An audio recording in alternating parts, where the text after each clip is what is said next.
Well, our squash are finally starting to come up very nicely, and just prepare yourselves, guys. These plants are about to grow huge, bro. Now, originally I thought I was gonna have to thin this out, but I thought I was gonna have to transplant into this hole. But as you can see, I just did a little digging, and the seed has sprouted a little bit. So we'll see. I'll probably still thin this and move it in there just to be safe. Yeah, like toss this one in the side just in case this one, which is still coming out of the seed, doesn't go out properly or anything like that, because I really want to guarantee I got 4 bushes this year. Now, checking back a week after with our corn and watermelon, they honestly seem frankly the same size, but a little bit more of the smaller true leaves, while our indoor grown has grown exponentially tall as heck as well as a bunch of extra sprouts. So today we're actually gonna thin them out finally. Now, potentially might be the cause of why these corn look so much smaller than one indoors is because I haven't thinned them out and they might have been competing for nutrients. So yeah, that might also explain the watermelons too.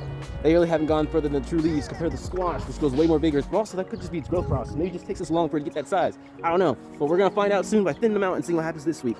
Now I'm gonna thin the rest off camera, but I just want you guys to see what a possible early corn transplant will look like, seedling, all right? And honestly, they might be so close together, some of these, that I might just hold one down while I squeeze the other. But yeah, this one's way healthier, so we're gonna pull out this tinier one here. Let's just see how the roots look at such a young age. It has a very, all right, like I said, look, there's a seed and everything, bro. So I can see sort of what they mean by having a strong taproot that might not like being disturbed. I don't think this can be transplanted either, so let's just make a careful choice with these other ones now. One thing to notice with the outdoor corn is the presence of these red stems. And I don't know if this is a bad thing or not, but the leaves are sort of outlining in purple. I don't know if that's like a deficiency. Good to know now though, so let me know if that's true. And with that, we've now successfully thinned out all our corn. I better get to watering though, because I just see these corns really need it. But yeah, an observation, these are way taller than the ones outside. So right now it might be a point up for the indoor ones, because I think we ideally want corns to be starting to already get pretty tall, but the ones outside are not. So yeah, maybe this is one pro to come out of it. One thing to note though, it might be difficult with corn compared to other vegetables, is I don't know how to tell if these corn are getting leggy or not. They were growing really tall under here and reaching the light, but like, corn might be a really tall seedling or not, so I might have to do some more research, because I don't know if these are leggy or just they're actually supposed to grow this tall. I don't know if maybe the outdoor ones are not leggy or something.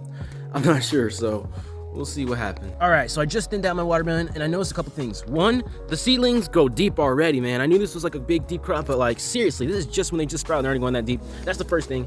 Second thing is, we saw these true leaves like a couple days ago. I would have thought they'd been growing a little bigger, because our squash grows prolifically fast, but maybe watermelon just goes a little slower, so maybe I shouldn't be trying to get too hyped about them growing super quick, but I just worry that they might be stunted, that's all. And the last thing, of course, I still haven't decided what thinning plant I'm gonna go for, either 2 or 1, all right? I'm gonna leave it up to you guys at this point. That and which way to trellis, because if I do 1, then that changes how I'm trellising this. But if I do 2, then a lot of these open up. I think I'm gonna go with the yard one. I don't know, I think that sounds the coolest. Let me know what y'all think though.